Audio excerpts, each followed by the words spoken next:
여러분들이 잘 아시는 책 중에 우리가 아는 신앙생활을 그 제목에서 네 글자로 잘 표현해낸 책이 있습니다.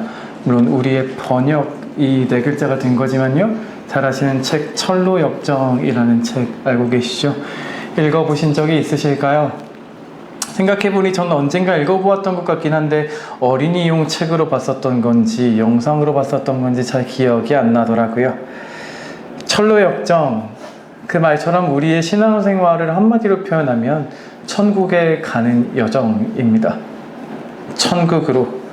우리의 모든 생활은 결국에 천국에 가겠다라는 그 목적에 수렴해 있는 것이죠. 그래서 우리가 보는 성경은 천국에 가는 유일한 길이신 예수님을 가르쳐 주시는 책인 거고요. 성경에 있는 모든 명령은 궁극적으로 천국에 있는 것이다 라고 표현할 수 있겠습니다. 특별히 오늘 본문에서는 천국에 들어가기 원하는 사람들이 주의해야 할 것을 말씀하시는 본문의 내용을 듣게 되는데요. 오늘 듣는 말씀을 통해서 더 말씀을 분명히 깨닫고 새기면서 더 분명하게 천국을 향해 걸어나가는 하나님의 사람들 다 되게 하시기를 주님의 이름으로 축원드립니다. 오늘 본문을 통해서 듣는 첫 번째입니다. 첫 번째로 오늘 본문은 이렇게 말씀하십니다. 믿지 않아서 하나님에게서 떨어지지 않도록 조심해야 한다고 하십니다. 믿지 않아서 하나님에게서 떨어지지 않도록, 믿지 않아서 하나님에게서 떨어지지 않도록 조심해야 합니다. 이것이 오늘 본문을 통해서 듣는 첫 번째 조심하라 하시는 메시지인데요. 오늘 본문 12절, 첫 번째 구절이었던 12절의 말씀을 한번 같이 보면 좋겠습니다. 본문 12절 말씀을 이번에는 같이 한 목소리로 한번 보시겠습니다. 12절 말씀 한 목소리로 읽습니다.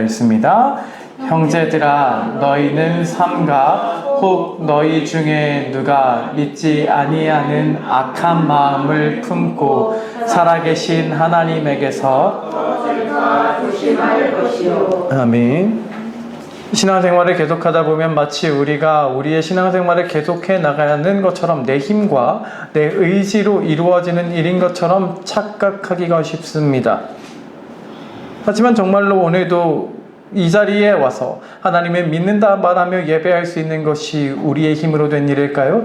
잘 아시는 이야기를 다시 함께 고백하며 새기기를 원합니다. 믿음은 하나님이 주신 선물인 줄로 믿습니다.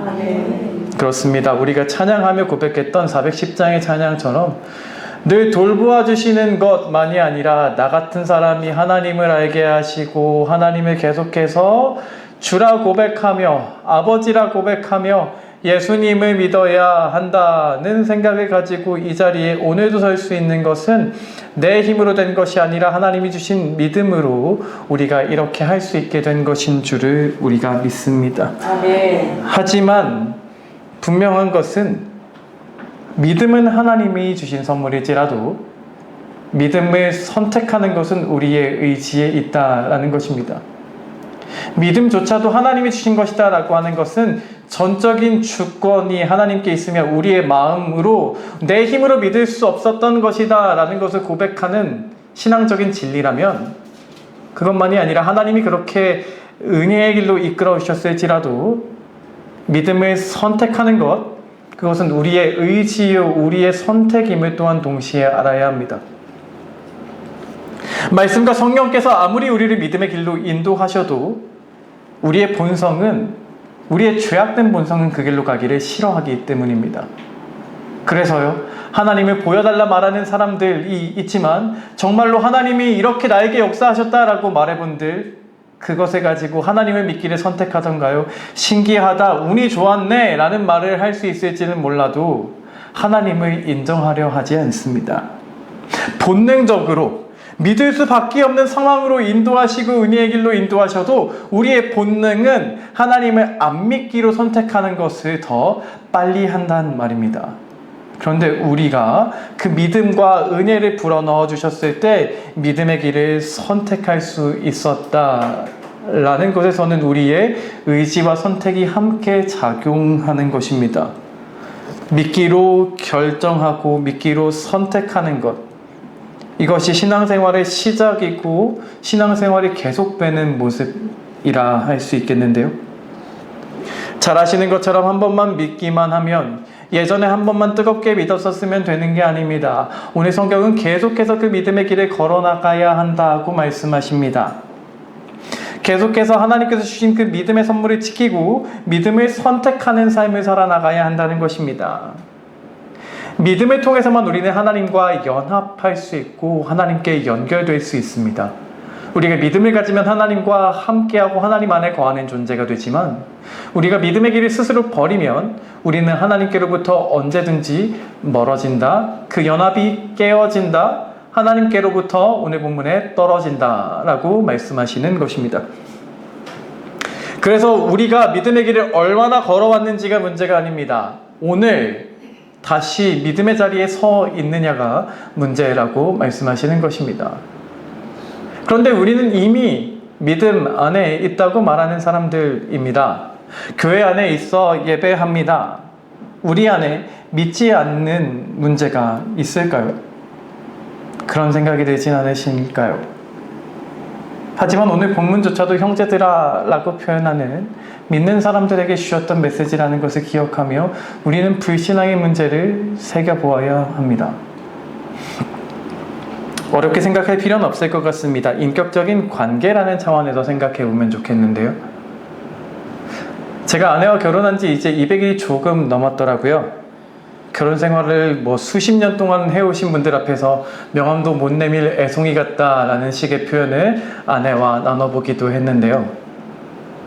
부부라는 이름으로 인격적인 관계를 맺다 보니 이전에는 연애라는 관계 속에서 서로를 아는 것 같았는데 이제 결혼이란 관계 안에서 새롭게 알게 되는 모습도 있고, 아는 것 같았는데 이 정도까지인 줄은 몰랐다 하는 모습을 보기도 하고, 그런 새로운 관계를 경험하고 있는 중이라고 생각합니다. 특별히 아내가 싫어하는 게 한 가지가 있는데요. 아내가 싫어하는 것 중에 하나, 정말 싫어하는 것은 이거예요. 믿지 않아주는 겁니다. 아내가 어떤 이야기를 했을 때 믿지 않아주는 걸 제일 싫어해요. 아내는 나름대로 어떤 생각을 가지고 열심히 고민하고 꺼낸 이야기인데 제가 함부로 안 믿어주면 그걸 싫어하는 거죠. 사실 부부라는 관계를 생각해보지 않아도 그렇겠죠. 내가 열심히 꺼낸 말에 믿어주지 않는 그 모습을, 반응을 보이면 그 사람에게 실망할 거예요. 별로 기분이 좋지 않을 거예요. 그런데 남편이 왜 아내 말을 못 믿어주냐라는 것이요. 그런데 그냥 이렇게 평소에 대화를 하다 보면 이런 말을 무심결에 하게 될 때가 있거든요. 에이, 그건 아니지 라고 말이에요. 그런 식의 말을 하게 될 때가 있는데, 그런 말조차 왜 믿어주지 않느냐라고 반응하는 것을 볼 때, 아, 믿음의 문제가 이런 거구나 라고 다시 생각해 볼 수 있는 계기가 되었습니다. 사랑하는 여러분, 여전히 하나님과의 관계 안에 있기에 나는 안 믿는 문제로부터 자유롭다 생각하십니까? 인격적인 관계에서 믿음은 가장 소중한 것입니다. 믿음이 깨어지면 그 관계에는 균열이 가게 되는 것이죠. 그런데 마치 제가 아내의 말을 듣고 에이, 그건 아니다 라고 쉬이 표현했던 것처럼, 믿어주지 못했던 것처럼, 하나님의 말씀을 들으며 그건 아니다 라고 여전히 교회 안에 설교를 들으며 말씀을 읽으며 살아가고 있지만, 에이, 이건 이 시대에 맞지 않아, 에이, 이건 그런 게 아니고, 에이, 이건 별로 도움도 안 되는 말이네, 이런 말까지 내가 들을 필요가 있나 하며 말씀을 내 마음대로 믿고 안 믿고를 선택하고 내 마음대로 재단하며 살아가는 것이 우리의 모습은 아닐까요? 하나님이 말씀하신다, 이 모든 말씀이 하나님의 말씀이다라고 말하지만 우리가 하나님의 말씀을 에이, 그건 아니다 라고 판단하고 있다면 그것이 오늘 말씀하시는 믿지 않은 불신앙, 우리 안에 있는 악한 마음일 것입니다. 사람이 인격적인 관계 속에서 믿음이 깨어지는 것이 가장 싫은 문제가 될 수 있는 것처럼, 하나님이 가장 싫어하시는 문제는 가장 쉽게 표현하면 믿지 않는 것입니다. 에이, 이게 오늘도 그렇게 되는 게 아니야. 옛날에나 그런 식의 일이 있었던 거지 이게 오늘도 그렇게 되는 게 아니고, 이거는 좀 형이상학적인 그냥 추상적인 표현일 뿐이고 현실은 그거랑 달라. 내가 그걸 모른다는 게 아니야 라는 식으로 말씀을 내 마음대로 재단하고 계십니까? 오늘도 정말 이 모든 말씀이 하나님이 오늘도 이루시는 말씀이라고 믿고 계십니까? 하나님의 말씀이라 표현하지만 하나님의 말씀을 믿지 않는 그 자리에서부터 우리는 하나님께로부터 멀어질 것입니다. 그 말씀을 내 마음대로 믿지 않기로 선택할 때 우리의 관계가 균열이 나는 것입니다. 그리고 거기서부터 우리 모든 신앙의 문제가, 우리 모든 삶의 문제가 시작될 것입니다. 사랑하는 여러분, 우리에게 주신 믿음, 이 믿음이라는 것이 얼마나 소중한 것인지를 다시 기억할 수 있기를 원합니다. 하나님을 아버지라 말하며 섬기는 관계에서 가장 소중한 것이 믿음입니다. 우리는 하나님의 모든 말씀을, 아버지가 하시는 모든 말씀을 믿음으로 받아들이고 있는 사람일까요? 믿음의 자리에 서 있으나 내 마음대로 믿고 안 믿고를 결정해가며 살아가고 있는 것이 우리의 모습은 아닐까요? 사랑하는 정문교회 성도님들 모두가 믿음을 선택하고 믿음을 지키는 가운데 언제나 하나님 안에 거할 수 있는 하나님의 사람 다 되게 하시길 주님의 이름으로 축원드립니다. 아멘. 오늘 말씀을 통해서 듣는 두 번째입니다. 두 번째로 오늘 본문은 이렇게 말씀하십니다. 우리 마음이 죄의 유혹으로 완고해지지 않도록, 우리 마음이 죄의 유혹으로 완고해지지 않도록 조심하라는 말씀입니다. 우리 마음이 죄의 유혹으로 완고해지지 않도록 조심해야 한다. 두 번째로 조심해야 한다고 말씀하시는 말씀이 있는데요. 이것은 본문 13절에 있는 말씀입니다. 본문 13절에 있는 말씀을 한번 한 목소리로 같이 읽겠습니다. 이번엔 13절의 말씀을 한번 같이 보시겠습니다. 13절 같이 읽습니다. 오직 오늘이라 일컫는 동안에 내일 피차 건면하여 너희 중에 누구든지 죄의 유혹으로 완고하게 되지 않도록 하라. 아멘. 오늘 성경이 죄의 유혹이라고 번역했는데요. 다른 성경에서는 죄의 속임수라고 번역하기도 합니다. 죄의 유혹, 죄의 속임수, 이 두 가지의 표현이 같이 이 본문의 말씀을 이해하기에 좋은 말씀이 되겠습니다. 유혹이라고 번역하기도 하고요. 속임수라고도 하는데요. 이 의미는 12절의 말씀에서 이어지는 것입니다. 여러분, 우리 안에 한번 불신앙이 자리 잡기 시작하면, 우리가 믿는다고 말했는데 무언가를 믿지 않기 시작하면 그 자리에서부터 그 불신앙의 자리를 틈타는 마귀 역사가 시작되는 것입니다. 특별히 본문 13절에서 죄가 들어와서 우리에게 역사하는 모습을 죄의 유혹, 또는 제가 다시 말씀드린 대로 죄의 속임수라고 표현하십니다. 이것은 죄가 역사하는 방법, 사단이 역사하는 방법을 표현하시는 겁니다. 사단은 이런 식의 표현을 제가 요즘 많이 드리고 있는데, 머리에 뿔 달린 모습으로 꼬리에도 이상한 꼬리를 달고 검은색 옷을 입고 삼지창으로 찔러대며 우리를 죄로 빠뜨리는 게 아닙니다. 우리를 억지로 빠뜨리는 게 아니라 유혹하는 겁니다. 그 안에 있는 기쁨과 즐거움, 유익으로 유혹하는 겁니다. 너 이 죄 지으면 이렇게 기쁠 수 있어. 너 이거 해봤잖아. 너 이렇게만 하면 너 이렇게 너한테 유익해질 건데 이거 안 할 거야? 라고 죄로 유혹하는 것이죠. 죄는 또한 속임수입니다. 죄는 그럴듯한 핑계로 우리에게 다가옵니다. 죄는 너 이거 해 라고 그냥 억압하는 게 아니라요. 야, 이렇게 해도 괜찮은 거야. 야, 이게 뭐가 어때? 다들 이렇게 하면서 산다 라고 하며 그럴듯한 논리와 핑계거리로 우리를 속이는 겁니다. 그래서 우리를 그럴듯하게 속여서 철저하게 죄를 향해 나아가도록, 죄를 선택하도록 이끄는 것이죠. 여러분들은 혹시 죄인 줄 알면서 죄 짓는 내 모습을 합리화해 본 적이 있으십니까? 성경의 그 말씀은 이런 걸 가지고 말하는 게 아니라 이렇게 해도 괜찮은 거다 라는 식으로 성경 말씀까지 나의 논리를 대어가며 이렇게 해도 괜찮노라고 말하며 죄를 합리화하고 계시는 것이 여러분들의 모습은 아니실까요? 전 이런 말도 들어봤습니다. 이렇게 한다고 문제되는 게 아니다. 하나님을 째째한 분으로 만들지 말아라 라는 식의 이야기 말입니다. 죄는 다시 말씀드리지만 우리를 속이는 것입니다. 우리를 속이며 우리를 넘어뜨립니다. 합리화한다고 되는 게 아니고 인간적인 논리를 갖다 대본다고 되는 게 아닙니다. 대형교회 목사님이 이래도 괜찮다고 말했다고 괜찮은 게 아니고 하나님이 싫어하시고 하나님이 안 된다 하시는 것이면 그저 그것은 죄악일 뿐인 겁니다. 그런데 우리는 죄의 속임수에 넘어가고 있다는 것이 문제입니다. 죄의 유혹이라고 하면 일반적으로 우리가 그래도 이해하고 있는 부분이라면 속임수라는 것에 조금 더 집중해 보았으면 좋겠습니다. 우리가 사는 시대가 죄의 속임수가 더 넘쳐나는 시대라고 표현해 보고 싶기 때문입니다. 우리가 사는 시대는 이제 방구석에 앉아 있어도 핸드폰 하나만 있으면 온갖 정보를 습득할 수 있는 시대가 되었습니다. 사실 이전에는 꿈꾸지 못할 일이죠. 그래서 이전엔 꿈꾸지 못할 혜택들을 누릴 수도 있는가 하면 부정적으로 말한다면 너무나 많은 정보가 쏟아져 나오는 것이 문제가 되기도 합니다. 신앙생활에서도 마찬가지입니다. 이전에는 우리 교회 목사님이 하는 말들을 들으면서 신앙생활하기만 하면 됐습니다. 거기에 조금 가끔 오시는 부흥사 목사님 정도, 거기에 계시는 다른 교역자분들 정도가 접할 수 있는 메시지의 전부였다면 이제는 그렇지 않습니다. 그저 검색 한 번만 하면 수많은 사람들, 소위 대형교회, 소위 많은 사람들에게 유명하다 인정받는 사람들의 메시지도 얼마든지 언제라도 들을 수 있는 세상, 그리고 누구인지도 모르는 사람의 이야기까지 들을 수 있는 세상이 되었으니 이제 그것이 우리의 신앙생활에 되려 부정적인 영향까지 미친다는 것입니다.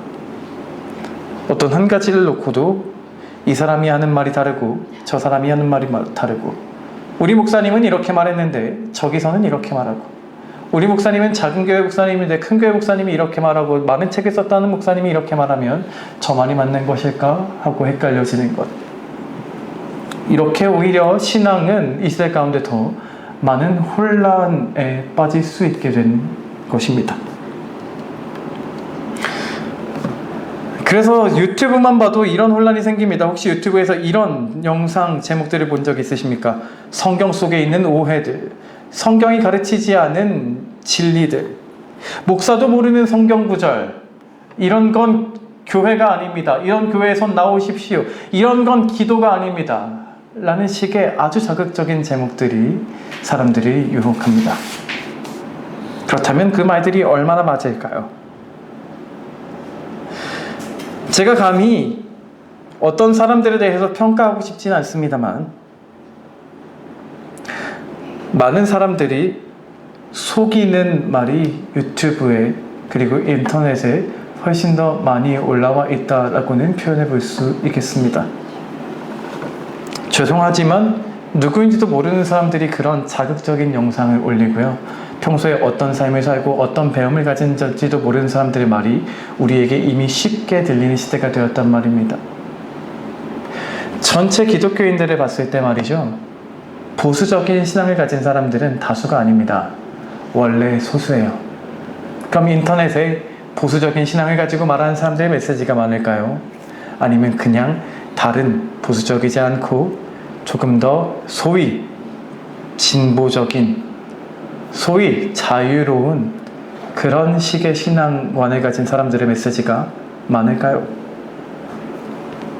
최근에 알게 된 한 목사님을 소개해드려 보려고 해요. 한 유튜브 채널을 운영하시는 분인데요, 총신대학교 신학대학원에 나와서 한 작은 교회를 담임하고 계시는 분이십니다.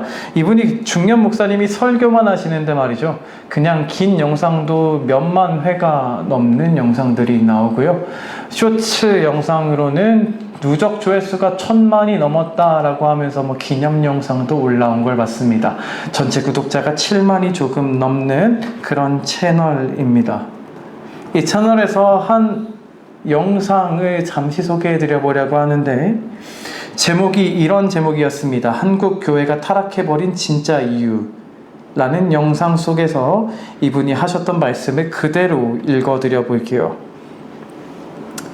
이분이 작은 교회를 운영하시면서 직장생활도 함께 하면서 운영하고 계시는데요, 이렇게 말씀하세요. 직장생활을 하다가 술 좀 마실 수 있죠? 저는 그래요. 술 좀 마셔도 괜찮아요. 술 마시는 거하고 예수 믿는 거하고 뭔 상관이요? 저도 일하고 와서 여름에 너무 더워서 치킨 시켜 먹고 콜라 먹으면 맛이 한 개도 없어요. 그래서 치맥 가끔 마셔요. 치맥 마셔서 제가 잘못됐어요? 말해보시라고. 치맥 먹는 거하고 예수 믿는 거하고 도대체 뭐가 상관이 있어요? 그거 먹고 시원하고 위로받으니까 너무 좋은 거예요. 율법으로 너무 사람을 얽매지 마세요. 라는 내용이었습니다. 이 영상의 내용은 교회가 율법, 규칙으로 사람을 얽매고 있다는 겁니다. 그래서 한국교회가 타락했다는 거예요.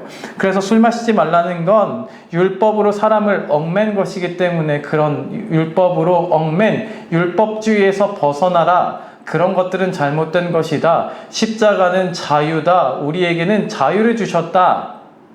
그래서 규칙으로 얽매는 그런 것들로부터 우리는 이제 벗어나야 한다. 라는 의미였습니다. 여러분들은 어떻게 생각하십니까? 교회에서 술을 마시지 말라고 가르친 건 성경을 벗어나서 인간적인 규칙을 강조한 규칙주의, 율법주의의 문제입니까? 상당히 거창한 말로 표현하고 있는 이 말을 기억해 보시기 바랍니다. 이런 걸로 사람을 얽매는 건 율법에 얽매게 하는 것이다. 세부대에 담아라. 율법의 시대가 지났다. 십자가에서 우리는 자유를 얻었다. 얼마나 그럴듯한 말인가요? 하지만 이런 그럴듯한 말을 가지고 사람들을 미혹하는 일, 보수교단에 속한 목사라는 이름으로 사람들을 미혹하고 성경에 금하시는 일에 대해서 그럴듯한 핑계로 면죄부를 주는 일, 이것이 오늘을 사는 우리를 속이려고 하는 죄의 속임수가 된단 말입니다. 이렇게 시원하게 치맥 먹으라고 그거랑 신앙이랑 상관없다고 하신 목사님의 이름이 뭔지 아세요? 박요한입니다. 네, 제가 다 잘못했습니다. 저는 제 이름 참 좋아하는데요. 이럴 때는 참 기분이 나쁘네요. 죄가 주는 속임수, 그럴듯한 속임수에 한 번, 두 번 속다 보면 성경은 이렇게 말씀하십니다. 마음이 완고해진다고 말입니다. 완고해진다는 건 무슨 의미일까요? 죄를 짓다 보면 우리의 양심이 마비된다는 겁니다. 죄를 짓다, 이렇게 해도 뭐 상관없어. 야, 이렇게 하면 좀 어때? 하면서 한두 번 타협하면 그게 그렇게 문제가 되는 것 같지 않죠. 그런데 그 일이 우리의 마음이 딱딱해지게 만든다는 겁니다. 딱딱해졌다. 성경 속에 이 표현은 무엇을 말씀하시는 거냐면 말씀이 들리게 되지 않는 상태를 말씀하시는 겁니다. 하나님의 말씀을 선포하시는 자리에서 그 말씀을 들어도, 하나님의 말씀을 가지고 권면하고 훈계하는 말씀을 들어도 그 말이 귀로는 들려도 마음에 와닿지 않습니다. 마음으로 받아들여지지 않습니다. 그게 완고함입니다. 마음이 딱딱해져서 마음이 부드러우면 하나님의 말씀에 반응하게 되는데 죄를 지으면 내가 합리화하면서까지 속임수에 넘어가서 죄를 짓다 보면 내 마음이 딱딱해져서 아무리 하나님의 성령이 설교 시간에 임재하셔서 말씀하려고 하셔도 아무리 훌륭한 사람이 와서 하나님의 말씀을 전해도 말씀을 읽을 때 깨닫게 하려고 하셔도 그 말이 마음에 와닿지 않는단 말입니다. 와닿지 않으면 달라지지 않게 됩니다. 와닿지 않는 완고한 상태가 되면 그럼 무엇을 못할까요? 순종을 못하게 되고요. 그래서 오늘 본문이 결과적으로 이렇게 말씀하십니다. 그렇게 완고해져서 순종하지 못한 사람들이 안식에 들어가지 못한 것이다. 천국에 못 들어갔다. 사랑하는 여러분, 우리는 죄에 대하여 이런 식으로 타협하게 될 수가 얼마든지 있습니다. 다시 말씀드려봅니다. 한 번쯤 그럴 수 있지. 내가 맨날 그러는 것도 아닌데 왜 내가 이게 문제야? 내가 뭐 맨날 술 마셔? 내가 뭐 맨날 이런 게 문제야? 가끔 그냥 그런 거잖아. 가끔 내가 그냥 주일에 빠지는 거지. 내가 뭐 맨날 교회 안 가겠대? 내가 맨날 이러자는 게 아니라 그냥 오늘은 어쩔 수 없다고. 이런다고 문제가 되는 것도 아니잖아. 하지만 성경은 말씀하십니다. 한 번, 두 번 죄와 넘어지고 타협하는 사람은요, 그 마음이 그것 때문에 굳어지는 겁니다. 나도 모르는 사이에 하나님의 말씀이 마음으로 안 받아들여지는 사람이 됩니다. 안 받아들여지는 사람은 나도 모르는 사이에 순종을 선택하지 못하는 사람이 되는 거고요. 그렇게 나도 모르는 사이에 여전히 교회 안에 있었는데 순종하지 못해서 안식에 들어가지 못하는, 나도 출애굽한 무리 가운데 속해 있었는데 순종하지 못해서 저 가나안 땅에 못 들어간 사람처럼 여전히 교회 안에 속해 있는데 순종을 선택할 줄 몰라서 결정적인 순간에 순종할 수 없었어서 안식에 들어가지 못하는 사람이 되고 만다는 것입니다. 사랑하는 여러분, 오늘 우리가 죄에 속아 죄와 타협하고 있는 건 아닐까요? 죄를 지으면서도 그럴듯한 말로 이래도 괜찮다, 이런 게 문제가 아니다, 성경이 그런 걸 말씀하시는 게 아니다 라고 말하며 스스로를 위로하고 계십니까? 그런 인간적인 논리가 소용이 없을 것입니다. 죄의 속임수에 넘어가면 마음이 굳어질 겁니다. 순종하지 못한 사람이 될 겁니다. 교회 안에 있지만 천국에 못 가는 사람은 그렇게 나오는 겁니다. 그래서 방치해두면 안 됩니다. 죄에게 속고 살다가 나도 모르게 불순종하는 사람이 되어서는 안 됩니다. 타협하는 그 자리에서 우리는 벗어나야 하는 것입니다. 죄의 속임수에 넘어가지 않고 죄와 싸워 이겨나갈 수 있는, 죄의 유혹을 뿌리쳐 나갈 수 있는 하나님의 사람들 다 되게 하시길 주님의 이름으로 축원드립니다. 네. 마지막 세 번째입니다. 마지막 세 번째로 성경이 이렇게 말씀하십니다. 우리는 오늘 서로 권면해야 한다는 것입니다. 우리는 오늘 서로 권면해야 한다. 우리는 오늘 서로 권면해야 합니다. 13절 말씀인데요. 13절 한 번 더 같이 읽어보면 좋겠습니다. 13절의 말씀을 한 번 더, 13절을 한 번 더 같이 읽겠습니다. 읽습니다. 오직 오늘이라 일컫는 동안에 매일 피차 권면하여 너희 중에 누구든지 죄의 유혹으로 완고하게 되지 않도록 주의하라. 아멘. 마귀는 우리 영혼을 호시탐탐 노리는 맹수 같은 존재라고 하십니다. 그래서 마귀는 지금도 믿음 안에 있는 사람이라도 하나님에게서 떨어지게 만들고, 죄를 떠나 있는 사람이라도 어떻게든 속이고 유혹해서 죄의 자리에 오게 하려고 하는 존재입니다. 그래서 성경이 오늘 말씀하십니다. 우리는 서로를 지켜주어야 한다는 것입니다. 하나님은 신앙생활을 혼자 하는 것으로 만들지 않으시고 같이 하는 것으로 만드셨습니다. 거기에는 많은 이유가 있습니다만 오늘 본문에 이렇게 말씀하시는 겁니다. 누구든지 죄에 속아 넘어갈 때는 스스로의 모습을 바라보지 못할 때가 있게 되는데, 스스로 속아 있는 그 모습을 다른 사람이 바라보고 권면해주고 지켜주게 만드신 것이 우리 공동체의 이유라는 것이에요. 서로 붙잡아주라고, 서로 권면해 주어야 한다고, 그렇게 해야 죄에게 속아 넘어가지 않을 수 있다고 말씀하시는 겁니다. 가끔 이런 생각을 합니다. 우리에게는 쉬는 날이 있지만 신앙에는 쉬는 날이 없다는 생각 말이에요. 마귀가 쉬는 날이면 공격을 안 해주면 얼마나 좋을까요? 주중에 열심히 신앙생활하면서 살았으니까 주말에는 좀 공격도 안 해주고, 좀 설날 연휴니까 너 지금 공격 안 할 테니까 마음껏 좀 편하게 살라고 내버려두면 얼마나 좋을까요? 하지만 주일이라고 쉬는 것도 아니고 공휴일이라고 봐주는 것도 아닙니다. 오히려 우리 마음이 가장 편해진 그 순간에 오히려 우리를 넘어뜨리고 공격합니다.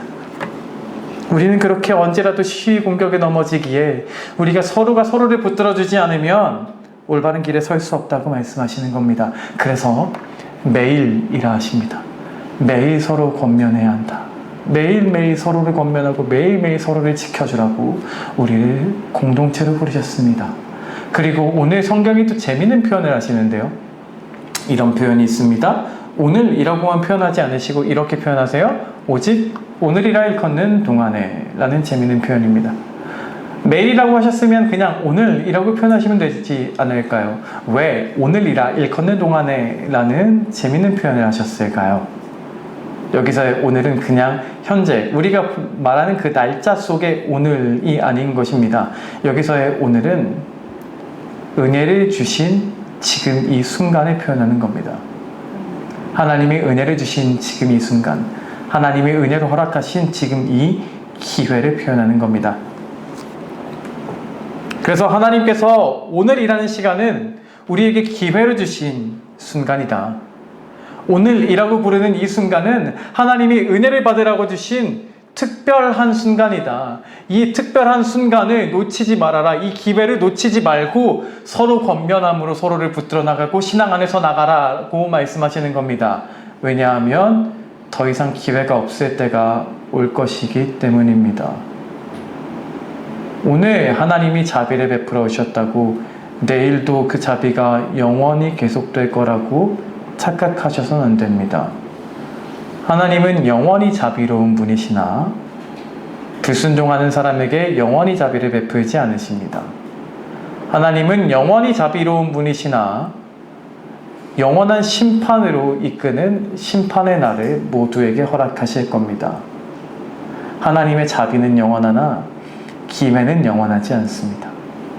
우리에게 주신 기회를 오늘이란 시간에 못 붙들면 언제 그 기회를 다시 받게 될지 모른다고 오늘 성경이 경고하시는 겁니다.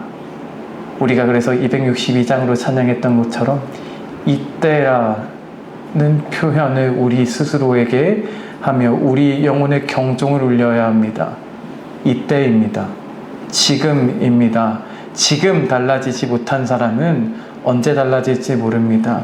지금 주어졌던 기회가 다시 내 삶에 주어질지 아닐지 모른다는 겁니다. 기회를 주지 않으시면 더 이상 돌이킬 수 없는 순간이 올 겁니다. 말씀에 맺어봅니다. 사랑하는 여러분, 천국은 우리 표현처럼 따놓은 당상 같은 것이 아닙니다. 오늘 교회에 있는 우리라도 내일 하나님에게서 멀어질 수 있고요. 오늘 지금은 예배하며 결단했을지라도 예배의 자리를 떠난 순간 죄의 속임수에 넘어가는 사람이 될 수 있습니다. 그래서 교회 안에 있지만 천국에 가지 못하는 사람이 나오는 겁니다. 교회 안에만 있으면 천국에 가는 것처럼 그 사람 평생 집사님으로 살았으니까, 그 사람 평생 한 교회에서 열심히 헌신했으니까 라고 하며 우리는 어떤 면에서는 때로 묻어두고 다 천국에 간 것처럼 착각하나 성경은 그리 말씀하지 않으신단 말입니다. 출애굽해 나왔어도 순종한 사람만 가나안에 갔습니다. 교회 안에 있어도 순종한 사람이 천국에 들어가는 것이라고. 오늘 성경은 믿지 않은 사람, 순종하지 않은 그 사람은 능히 들어갈 수 없었다고 하십니다. 사랑하는 여러분, 우리는 주의해야 합니다. 조심해야 합니다. 깨어 있어야 합니다. 내가 하나님에게서 떨어질까? 내가 죄와 타협하여 내 마음이 완고해져서 불순종하는 길을 걸어갈까? 주의하며 조심하며 걸어가야 하는 길이 천국을 향한 길입니다. 오늘 허락하신 기회를 놓치지 마시기 바랍니다. 오늘 은혜의 기회를 붙잡는 사람이 되시기 바랍니다. 다시 한번 그 기회를 붙잡고 하루하루 속에서 정말로 하나님이 기뻐하시는 그 자리에 서서 살아가는, 천국에 가는 그 여정길을 바르게 걸어갈 수 있는 하나님의 사람 다 되게 하시길 주님의 이름으로 축원드립니다. 오늘 말씀을 기억하면서 준비해드린 악보로 함께 찬양하며 말씀을 맺으려고 합니다.